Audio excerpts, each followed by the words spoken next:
মহাশিবরাত্রির মাহাত্ম্য কী? মহাশিবরাত্রি হিন্দু ধর্মের অন্যতম শ্রেষ্ঠ ও পবিত্র ব্রত। প্রতি বছর ফাল্গুন মাসের কৃষ্ণপক্ষের চতুর্দশী তিথিতে এই ব্রত পালিত হয়। বেদ, উপনিষদ, পুরাণ ও আগমশাস্ত্রে ভগবান শিবকে পরমেশ্বর, মহাযোগী ও ভক্তবৎসল রূপে বর্ণনা করা হয়েছে। মহাশিবরাত্রি সেই পবিত্র রাত্রি যখন ভক্তরা উপবাস, নিশিজাগরণ, শিবলিঙ্গে অভিষেক, বিল্বপত্র নিবেদন, রুদ্রপাঠ এবং ওঁ নমঃ শিবায় মন্ত্রজপের মাধ্যমে মহাদেবের আরাধনা করেন। শিবপুরাণে মহাশিবরাত্রি ব্রতের মাহাত্ম্য বিস্তৃতভাবে বর্ণিত হয়েছে। সেখানে বলা হয়েছে, ভক্তিভরে এই ব্রত পালন করলে ভগবান শিব প্রসন্ন হন, পাপক্ষয় ঘটে এবং ভক্ত শিবকৃপা ও পরম কল্যাণ লাভ করেন। স্কন্দ পুরাণেও মহাশিবরাত্রিতে উপবাস, শিবপূজা ও নিশিজাগরণের বিশেষ মাহাত্ম্য বর্ণিত হয়েছে। আন্তরিক ভক্তিভরে এই ব্রত পালন করলে ভক্ত সংসার বন্ধন থেকে মুক্তির পথে অগ্রসর হন এবং ঈশ্বরের অনুগ্রহ লাভ করেন।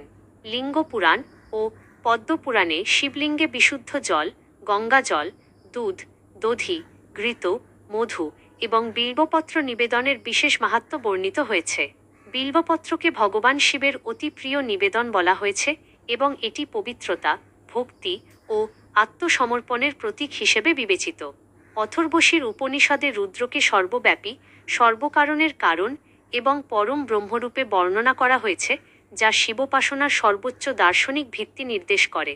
মহাশিবরাত্রির উপবাসের প্রকৃত উদ্দেশ্য কেবল খাদ্য বর্জন নয়, বরং ইন্দ্রিয় সংযম, সত্য, শৌচ, অহিংসা, দয়া, ক্ষমা এবং ঈশ্বর চিন্তায় আত্মনিয়োগ।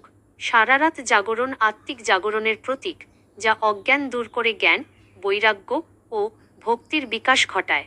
এই পবিত্র রাত্রিতে রুদ্রপাঠ, মহামৃত্যুঞ্জয় মন্ত্রজপ, শিবনাম সংকীর্তন ও ধ্যান বিশেষভাবে প্রশংসিত।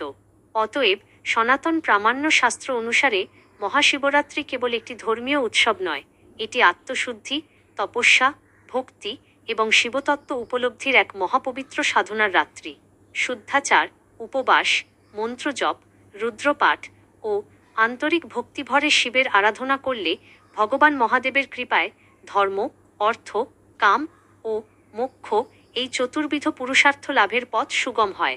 তাই যুগে যুগে ঋষি, মুনি ও আচার্যগণ মহাশিবরাত্রির ব্রতকে সর্বশ্রেষ্ঠ শৈব সাধনাগুলোর অন্যতম হিসেবে মহিমান্বিত করেছেন।